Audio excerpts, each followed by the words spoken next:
أعوذ بالله السميع العليم من الشيطان اللعين الرجيم.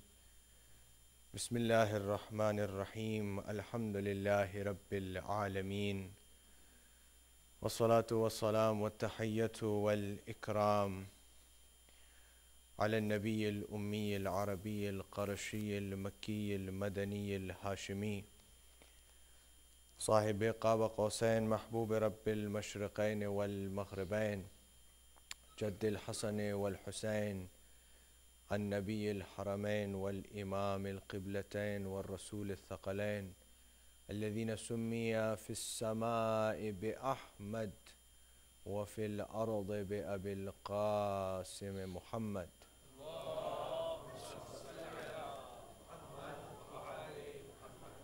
وعلى أهل بيته الطيبين الطاهرين المعصومين المظلومين المنتخبين المنتجبين، لا سيما بقية الله في الأرضين، روحي وأرواح العالمين لتراب مقدمه الفداء، واللعنة الدائمة الباقية على أعدائهم ومنكر فضائلهم وغاصب حقوقهم أجمعين. أما بعد، فقد قال النبي صلى الله عليه وآله وسلم: اللهم صل على محمد وآل محمد. الحسن والحسين إمامان قاما أو قادا، صلوات على محمد وآل محمد.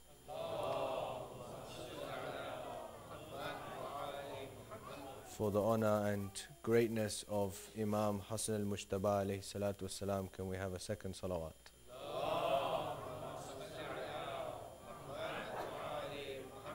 And for the hastening of the reappearance of our awaited Saviour, can we have a third one in your loudest voices? Salli ala Muhammad. Imam Hassan alayhi salam,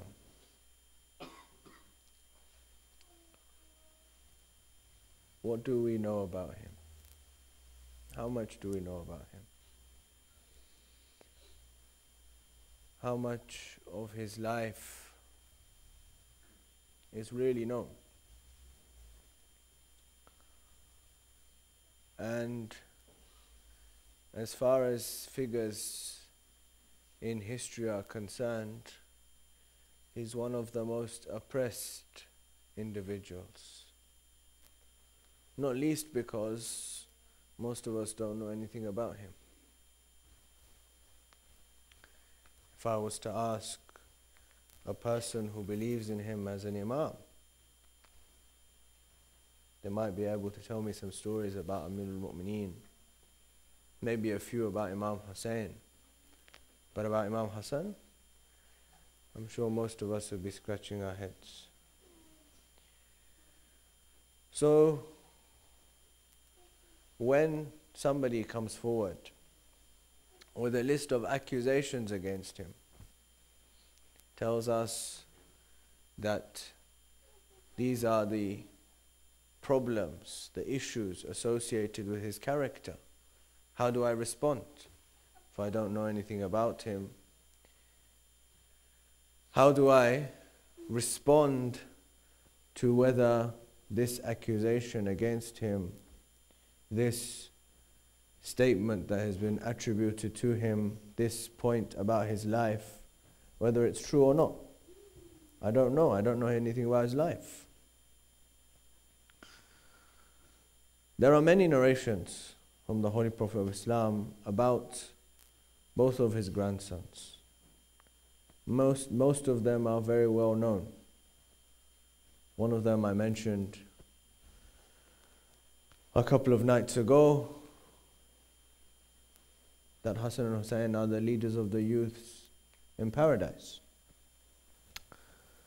Similar other narrations about both of his grandsons are also available, and most of us know them.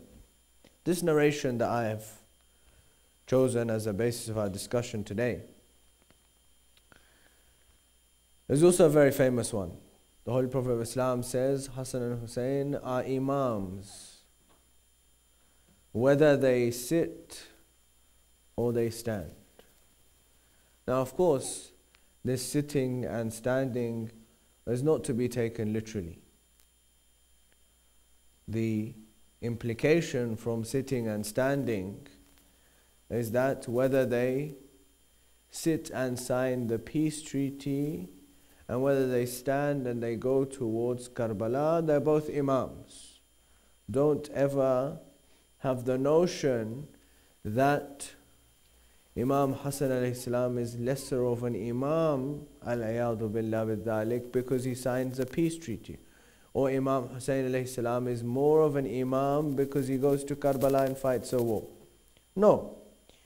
The Holy Prophet of Islam says in another narration, he says that Hassan alayhi salam resembles my top half and Hussain alayhi salam resembles my bottom half. Again, the implication is clear. The hands are in the top half of the body and the feet are in the bottom half of the body. So whether this hand signs a peace treaty or those feet walk towards Karbala, the actions are the actions of the Holy Prophet of Islam. Because in his lifetime, the Holy Prophet of Islam signs a peace treaty and he also goes to war. So,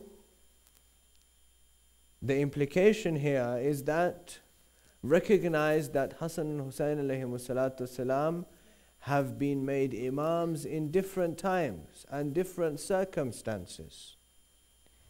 But their mission and their purpose is the same. That is the protection of the religion of Islam at all costs. Whether that protection comes from a peace treaty, then we'll sign a peace treaty. If that protection comes from going to Karbala, then we'll go to Karbala. The importance is not in the peace treaty or in going to Karbala. The importance is whatever it takes to protect the religion of Islam. Whatever it takes to protect the religion of Islam, that's what we're going to do. Now, as far as the peace treaty is concerned, there's much that has been written and said about it. I don't desire to speak about that. What I want to speak about is some of the accusations upon Imam Hassan alayhi salatu wasalam's character and how we should deal with those accusations, how we should respond to those accusations. There is a very famous verse in the Holy Quran which has a famous context, and it is actually one which is used to defend a concept in the principles of jurisprudence of finding out who narrated a particular hadith or story or incident. The verse is from Surah Al-Hujurat and the context is very famous. That the Holy Prophet of Islam sent a individual by the name of Walid ibn Mughira towards a particular tribe with a particular task. He did not fulfill that task and instead he came back and he told the Holy Prophet of Islam that that tribe had become apostate. They had left the religion of Islam. The Holy Prophet of Islam was about to act upon this notion when Allah subhanahu wa ta'ala sent down this verse of Holy Quran, O you who believe,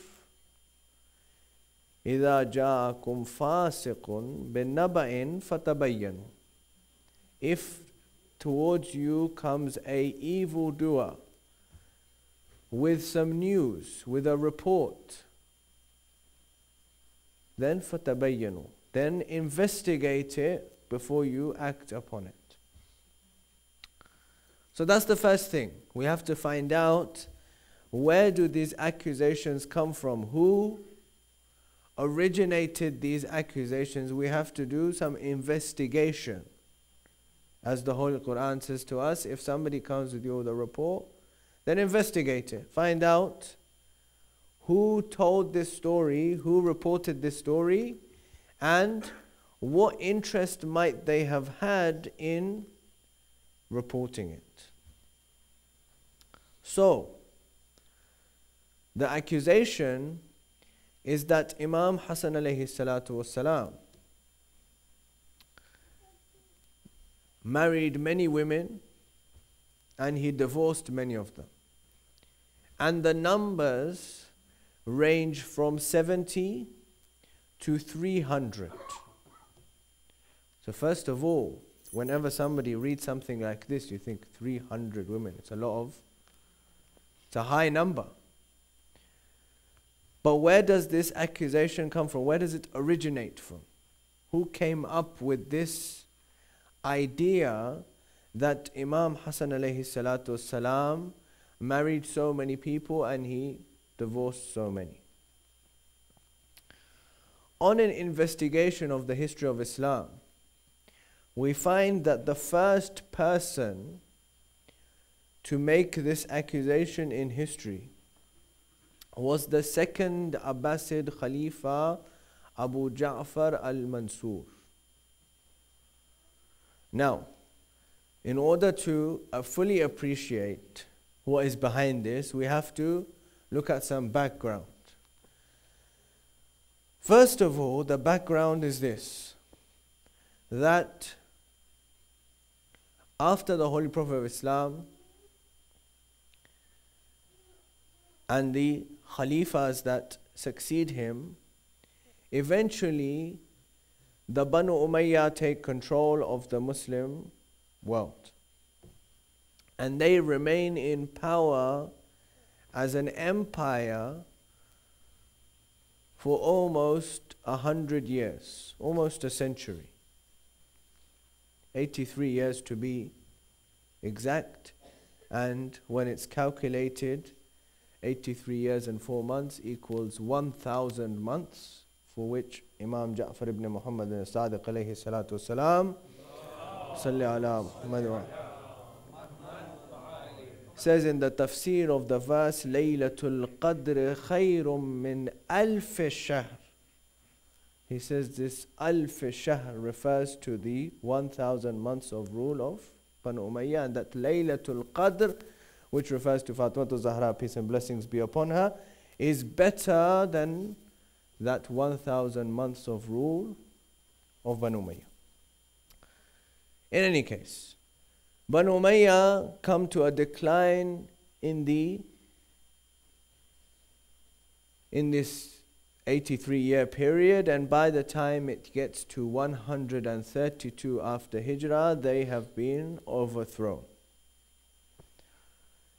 Towards the end of the Umayyad period, many people and many groups are unhappy with the Umayyad rule, their oppression towards people who don't agree with them, and particularly towards Ahlul Bayt alayhimu salatu wasalam, is very well known and documented.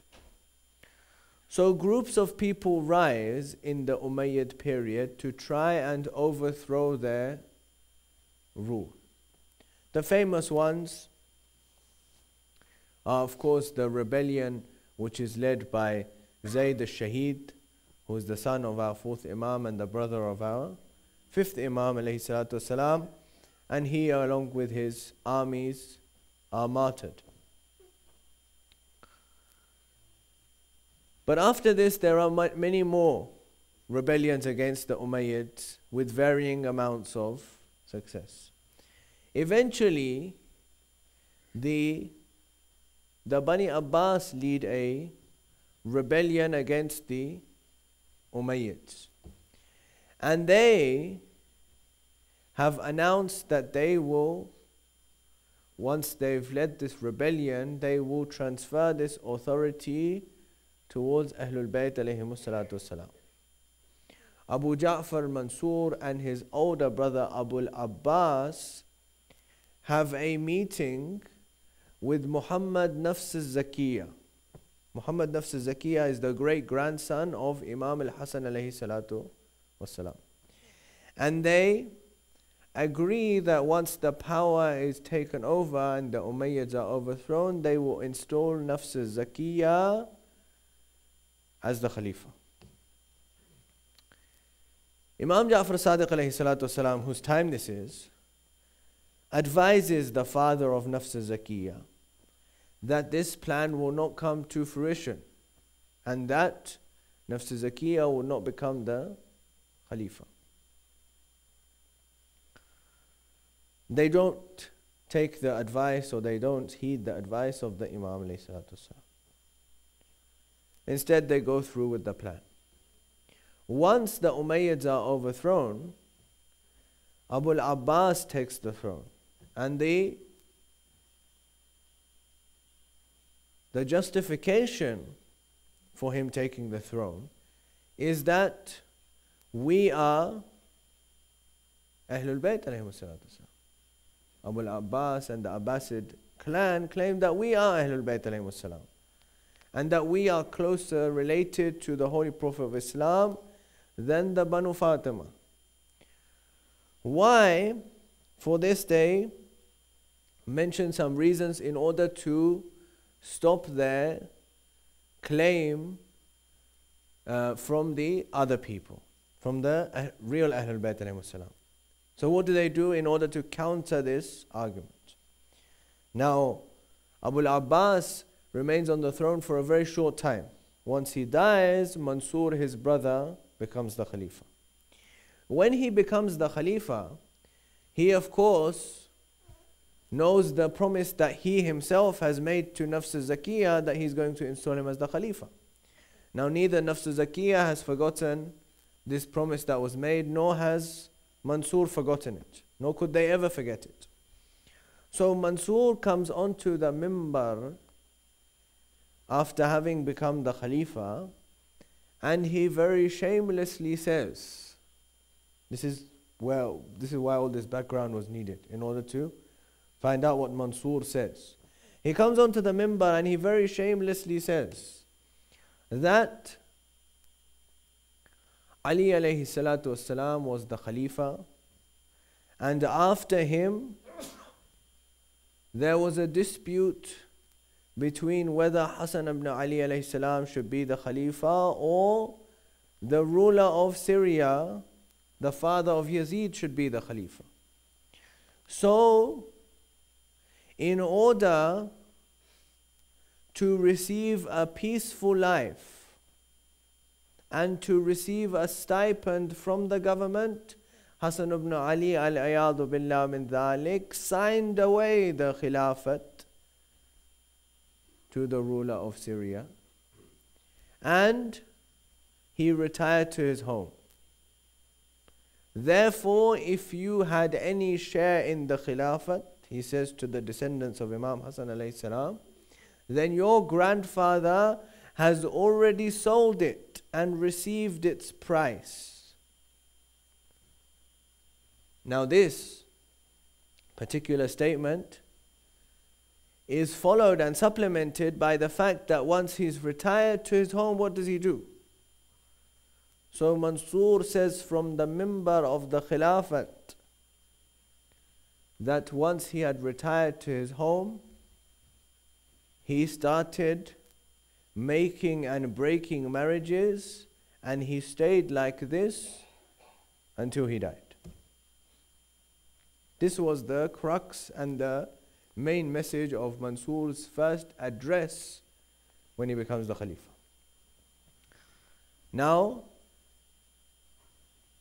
this is where originates for the first time this accusation that Imam Hassan alayhi salatu wasalam made and broke marriages from that point onwards till the end of his life.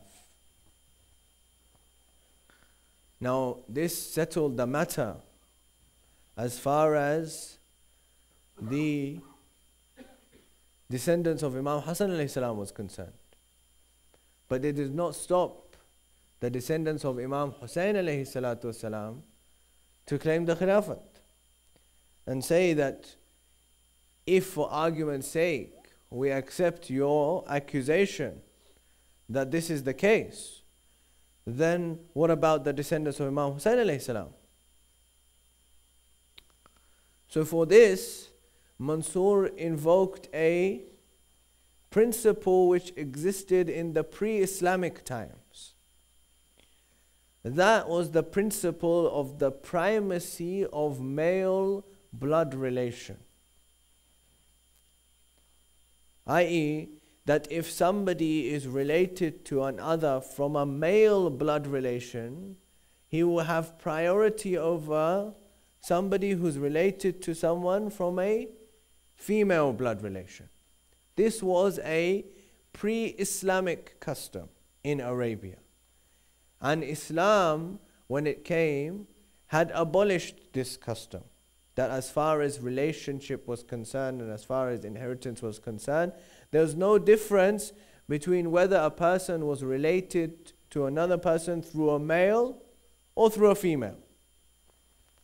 But Mansur evoked this principle in order to say that we are related, Bani Abbas are related to the Holy Prophet of Islam through his uncle Abbas, a male relative, a male relationship. Whereas you, descendants of Imam Hussein alayhi salam, are related to the Holy Prophet through his daughter, Fatima Zahra salamullah alayha, and she's a female relationship. Therefore, we have priority over you on this basis. Now, this was a very interesting line of attack in order to negate the right that Imam Hussein alayhi salatu wasalam's descendants might have had towards the Khilafat as well. Interestingly enough, certain non-biased historians have commented on this, and they have said that there is a flaw in the reasoning. The flaw in the reasoning is, number one, that the religion of Islam does not accept this male relation being prioritized over female relation in any case. However, what is interesting is that after Mansur made this particular statement against the descendants of Imam Hussein alayhi salam, that you will still find even to this very day that in certain schools in the religion of Islam, this particular concept, which is a pre-Islamic concept and has nothing to do with the religion of Islam, does exist. And thanks to Abu Ja'far Mansur, who invoked the concept and got it added into various schools in the religion of Islam which were developing in his particular time of Khilafat. What this shows is, number one, the fact that when the government controls the media outlets, they can make people believe whatever they want. Even today, where governments do not ostensibly control media outlets, they can still make us believe whatever they want. And whatever the media decides to portray will be what people think is the reality and the truth, even if that is not necessarily the case, as we can see it all around us. That the fact that X number of Palestinians die, which is more than the number of Israelis die, but the Israeli deaths will be in the headlines and the Palestinian deaths will be lower down. Same kind of thing. Different times, same methods. But secondly, what it shows is that how much influence these non-Islamic concepts had on the religion of Islam. That a concept which has nothing to do with the religion of Islam, which is a pre-Islamic concept, is now agreed to be something that is part of various schools in the religion of Islam, thanks to Abu Ja'far al-Mansur. So now what happens? Now the historians comment on this, and they say there's a flaw in this reasoning. The flaw in the reasoning is that Ahlul Bayt alayhimus salam are also related to the Holy Prophet through a male relative. And he's Ali ibn Abi Talib alayhi salam. He's also related to the Holy Prophet. He's his first cousin. And thus, any argument that Ahlul Bayt alayhimus salam are to be deprived their right based on the fact that they aren't related through a male relative is negated by the fact that they are. They're related through a male relative and through a female relative. If any more proof was to be needed based on a principle which in itself has no place in the religion of Islam. Recite salawat ala Muhammad wa ala Muhammad.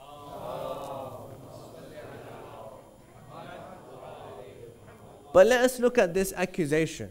The fact that he makes and breaks marriages until he dies. And let's look at the numbers that have been presented by various scholars. So one of them suggests that he made and braked and divorced 70 women.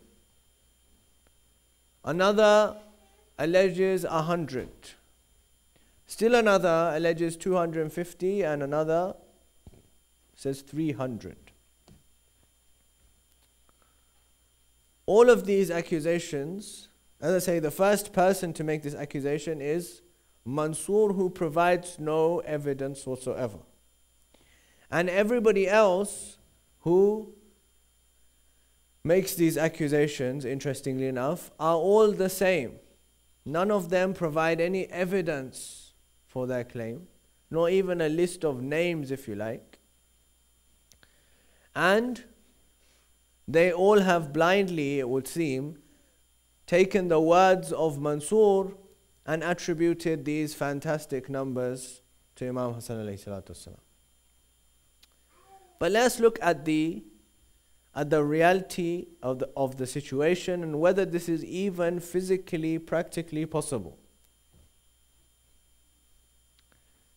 Imam Hassan alayhi salatu wasalam, when he passes away in the 50th year of Hijrah,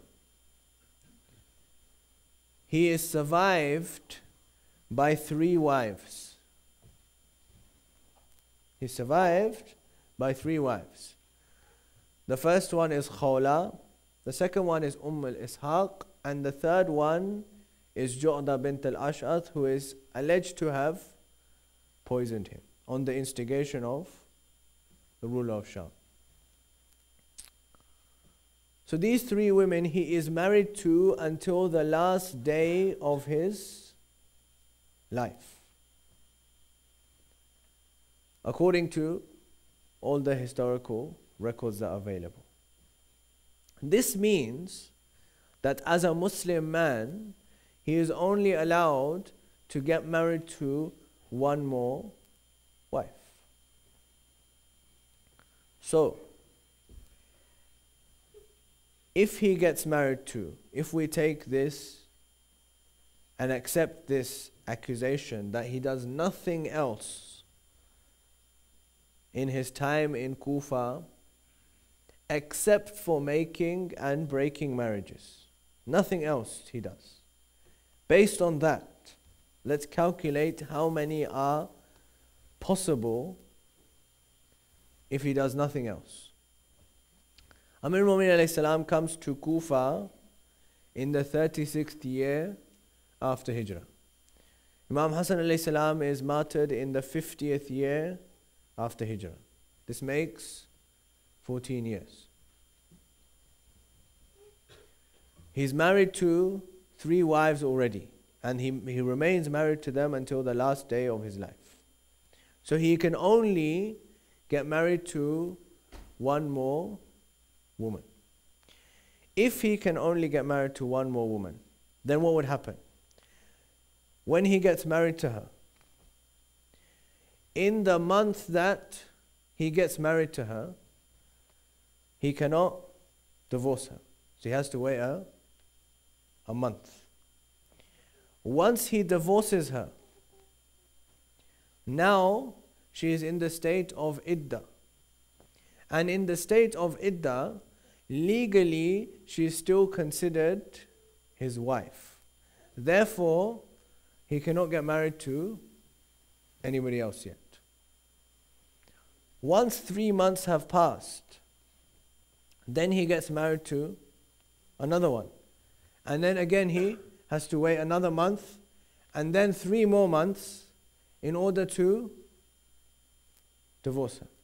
That makes how many? 3 marriages a year.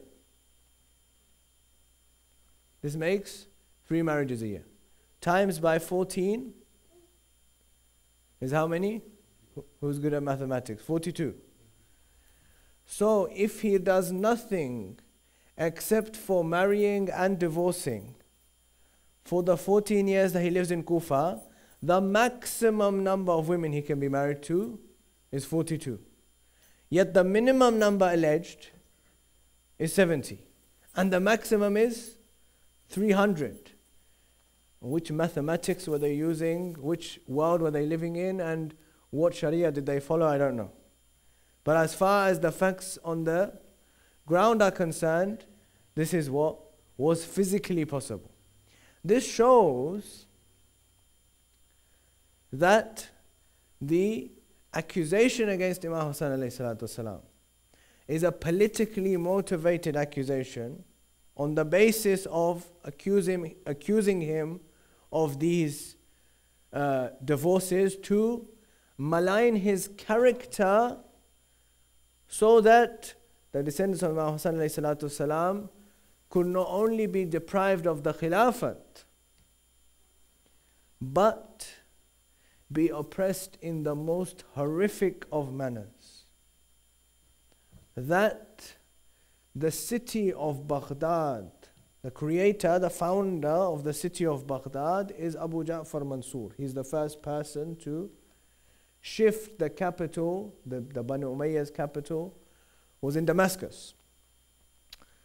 Banu Abbas do not want to associate themselves with anything that Banu Umayyah have done. Therefore they want a new capital. So they move the capital to a new city created by Abu Ja'far Mansur called Baghdad. This is when Baghdad becomes the capital of the Muslim world. This city of Baghdad, how is it created? How is it created? Once the people are called to build its walls, Mansur says to them, you're allowed to use everything, but you can't use water. You're not allowed to use water. They say, how are we going to make cement if you are prohibiting us the use of water? He says, I have in prison hundreds, if not thousands, of descendants of Imam Hassan alayhi salatu wasalam. Tell me how many you need. Kill them. Take the blood and add it to the cement. Take the blood of these descendants of Imam Hassan alayhi salatu wasalam, descendants of the Holy Prophet. Who's doing this? No Jews, no Christians, no Hindus, no Sikhs, no atheists. Believers, the ones who are reciting the kalima of the Holy Prophet. Ones who are not only reciting the kalima of the Holy Prophet, ones who are claiming to be the successors of the Holy Prophet. We are the Khalifa of the Holy Prophet. They have done what? They have executed innocent people. Only crime being the descendants of Imam Hassan alayhi salatu wasalam, and used their blood to create the city of Baghdad. This is the history of Islam.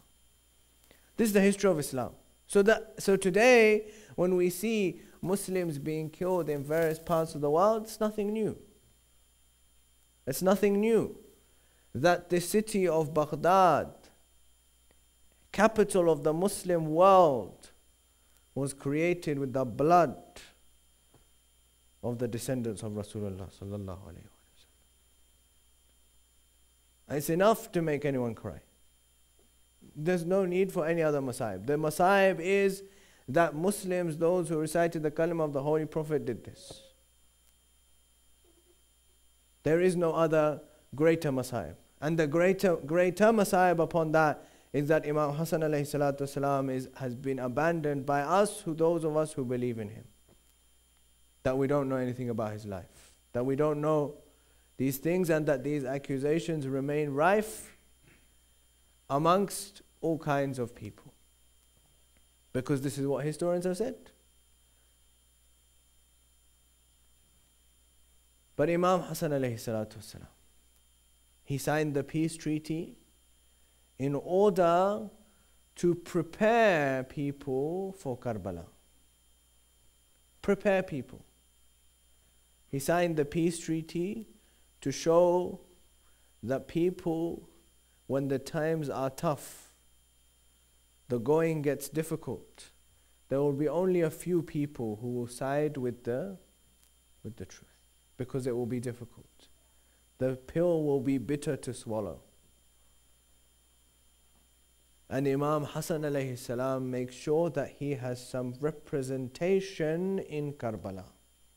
He knows he's not going to be there, but he is also preparing for the fact that he wants representation of himself in Karbala.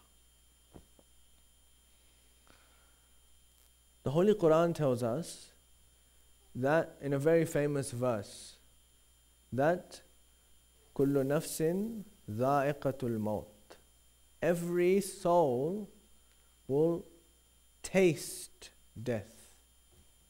Taste death. It's a very interesting choice of word. We don't associate death with tasting.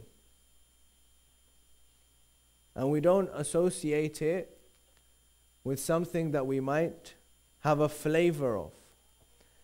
And we would never have known whether death has a flavor or not if on the eve of Ashura, when Imam Hussain alayhi salam was reading out the names of those who were going to be killed in Karbala. And he reads out the names one by one. He says, Habib, you will be killed tomorrow. Zuhair, you will be killed tomorrow. Muslim, you will be killed tomorrow. He reads out the names one by one. Until he finishes, he completes the list. And once he's completed the list,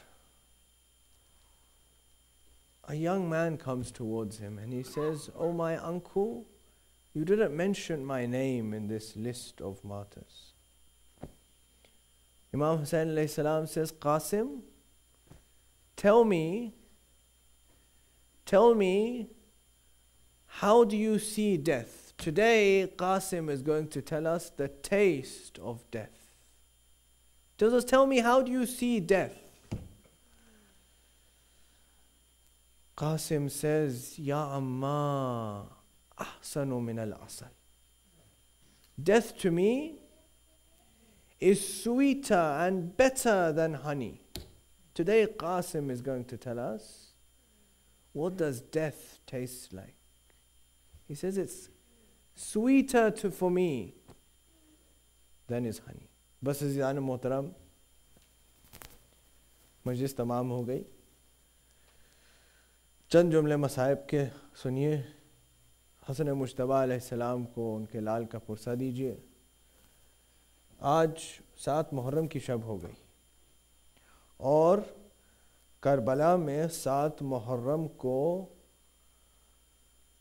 पानी ख़त्म हो गया था. बाज़ लोगों को इश्तिबाह होता है कि पानी रोक दिया गया था. नहीं अजीज़ों, पानी तो जिस दिन मौला हुसैन आए थे उसी दिन रोक दिया गया था. आज जितना पानी बचा हुआ था वो ख़त्म हो गया. जितना खैमों में पानी था उसमें से अब कुछ नहीं रहा. ये 7 मुहर्रम को हुआ. अजीज़ों, आपने सुना कि शहजादा कासिम कहने लगे कि मौत मेरे नज़दीक शहद से भी ज़्यादा शीरी है. मौत मेरे नज़दीक शहद से भी ज़्यादा शीरी है, शहद से भी ज़्यादा मीठी है. बस अजीज़ों, मौला हुसैन ने कहा कि कासिम, शहादत नामे में तुम्हारा भी नाम है और तुम्हारे 6 महीने के भाई अली असगर का नाम भी है. कासिम ये सुनकर تڑپ گئے، کہنے لگے امو جان علی اصغر تو جھولے میں ہے، میدان میں جا کے تو لڑے گا نہیں، کیا ظالم خیموں میں آ جائیں گے؟ بس عزیزو، مولا حسین نے قاسم کو شہادت علی اصغر نہیں سنائی.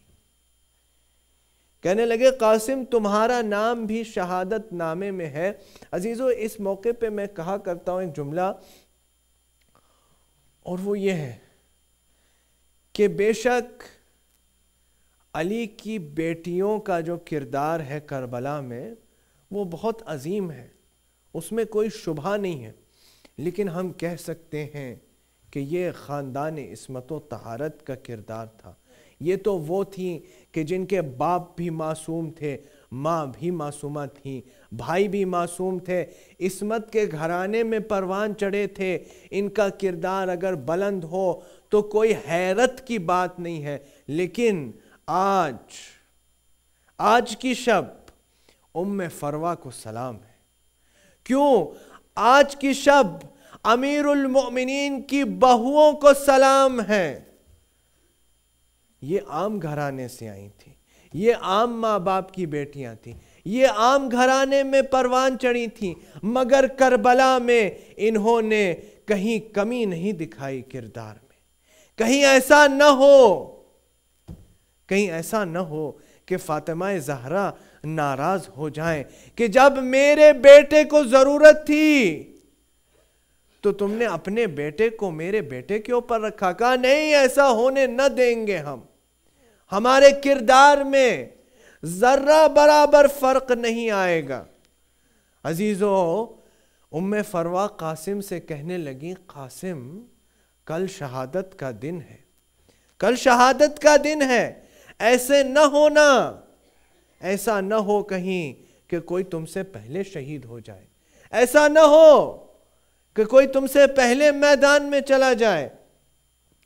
بس عزیزو، عاشورے کا دن نمودار ہو گیا، لاشیں آنے لگے، اس حد تک کہ اور محمد کے لاشیں بھی آ گئے.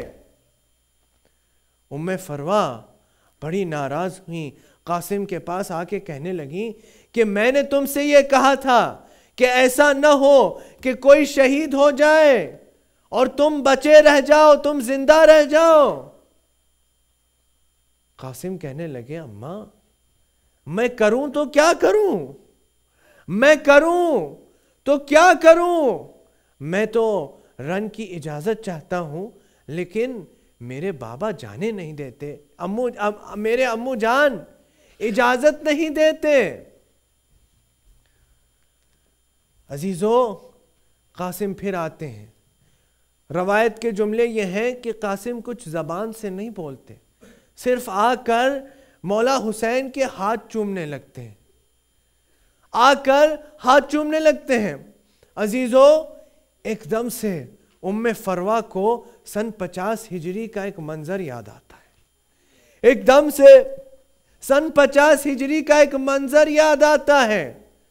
مولا حسن نے زہر کا پیالہ پی کر اپنے جگر کے 72 ٹکڑے اگل دیے تھے اور پھر فرمایا تھا کہ ام فروا قاسم 3 سال کے ہیں، ام فروا میں قاسم کے ہاتھ پہ ایک تعویذ باندھے دیتا ہوں، اگر کسی دن کوئی مصیبت پڑے تعویذ کھول کے جو اس میں لکھا ہے اس پہ عمل کر لینا.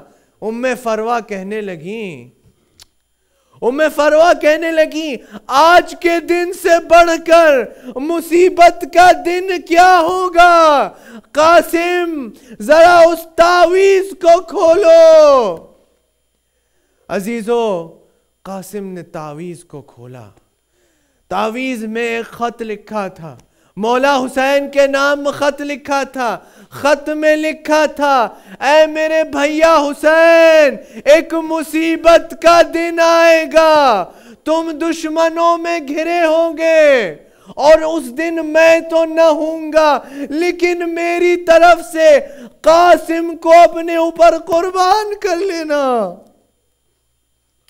اجرکم اللہ، اللہ آپ کو کسی غم میں نہ رلائے سوائے غم حسین کے۔ عزیزو، قاسم خط پڑھ کے بڑے خوش ہو گئے، بڑے خوش ہو گئے۔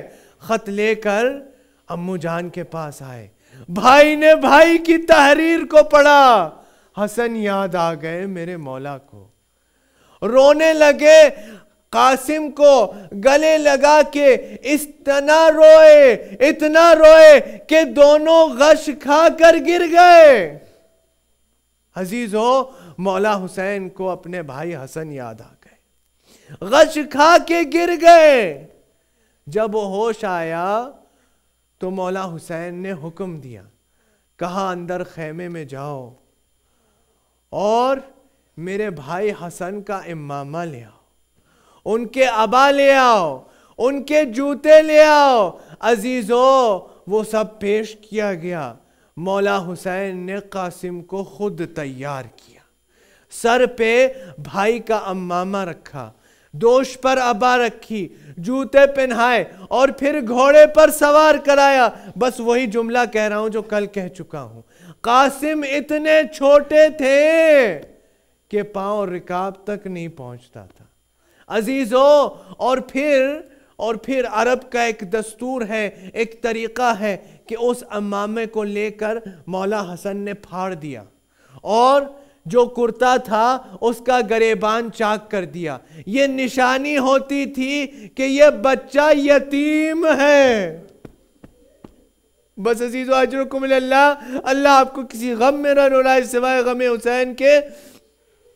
مولا حسن کے لال کو حسین نے میدان میں بھیج دیا، کس دل سے بھیجا، کس انداز سے بھیجا نہیں معلوم، میدان میں بھیج دیا۔ عزیزو، حمید ابن مسلم جو یزید کا آفیشل رپورٹر ہے کہتا ہے کہ قاسم جب میدان میں آئے ہیں تو ایسا لگتا تھا کہ 14ویں کا چاند چمک رہا ہے۔ بس عزیزو، میر انیس کہتے ہیں قاسم کی جنگ کے بارے میں کہ کس حسن سے حسن کا جوان حسین لڑا، کس حسن سے حسن کا جوان حسین لڑا، گھر گھر کی صورتیں اسد خشمگین لڑا، 2 دن کی بھوک و پیاس سے وہ مہجبی لڑا، صحرا الٹ کے یوں کوئی دولہا نہیں لڑا، حملے دکھائی دیے اسد کردگار کے، مقتل میں سوئے ارزق شامی کو مار کے۔ عزیزو، جب قاسم میدان میں تشریف لے آئے تو عمر سعد نے اپنے بڑے نامی گرامی پہلوان ارزق شامی سے کہا کہ جاؤ اس بچے سے لڑو۔ ارزق شامی کہنے لگا یہ میرے شان کے خلاف ہے، میں اتنا بڑا پہلوان ہوں کہ میں ایک بچے سے جا کے لڑوں۔ اسے اپنے شجاعت پہ، اپنی بہادری پہ بڑا ناز تھا، اس نے اپنے ایک بیٹے کو میدان میں بھیج دیا۔ روایت کہتی ہے کہ اس کے بیٹے کے لمبے بال تھے، جب وہ میدان میں آیا قاسم نے اس کو بال پکڑ کے اور گھوڑے سے اڑا دیا۔ ایک دوسرا بیٹا آیا، جتنے بیٹے بھیجتا جاتا تھا وہ سب جہنم واصل ہوتے جاتے تھے۔ ارزق شامی کو جلال آ گیا، یہ 3 دن کا بھوکا اور پیاسا، اس نے میرے بہادر نامی گرامی بیٹوں کو قتل کر دیا۔ خود آ گیا میدان میں۔ جب خود آ گیا میدان میں، قاسم نے اسے بھی جہنم واصل کر دیا۔ اب ہلچل مچ گئی فوج یزید میں، ہمارا اتنا نامی گرامی پہلوان اور اسے قاسم جیسے بچے نے قتل کر دیا۔ عزیزو، گھوڑے پہ قاسم ڈگمگائے، بیلنس لوز ہو گیا، گرنے والے تھے کہ مولا حسین کو یاد کیا، امو جان میری مدد کو آئیے۔ عزیزو، ایک طرف سے حسین چلے، ایک طرف سے عباس آئے۔ فوج یزید نے یہ منظر دیکھا تو سمجھے کہ حسین میدان میں آ رہے ہیں۔ ایک دم سے فوج میں ہلچل مچ گئی، پریشانی چھا گئی. عزیزو آپ کے زمانے کا امام زیارت ناہیہ میں کہتا ہے شہزادہ قاسم کے متعلق میرا سلام ہو اس شہید پر جس کی دائنی پسلیاں بائیں طرف، بائیں پسلیاں دائنی طرف. عزیزو قاسم زندہ ہیں، ابھی گھوڑے سے گرے ہیں، فوج یزید میں ہلچل مچ گئی، ادھر کے گھوڑے ادھر، ادھر کے گھوڑے ادھر.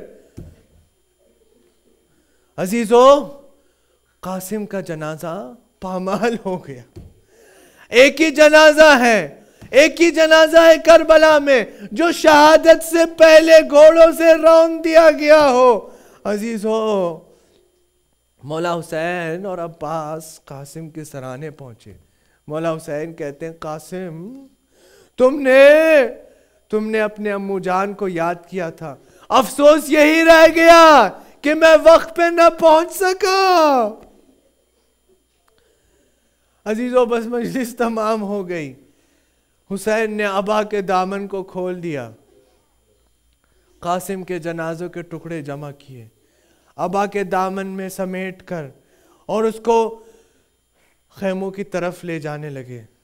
عزیزو جب خیموں تک پہنچے تو بیویاں کہنے لگیں ارے مولا قاسم کا جنازہ کہاں ہے؟ عزیزو مولا حسین نے ابا کے دامن کو کھول دیا، کہنے لگے لو بیویو کرو ماتم، یہی ہے قاسم کا جنازہ. بس عزیزو اٹھ کھڑے ہوئیے، یہ تابوت برآمد ہو رہا ہے، مولا حسن کو ان کے لال کا پرسہ دیجئے. الا ولعنۃ اللہ علی القوم الظالمین وسيعلم الذین ظلموا ای منقلب ینقلبون.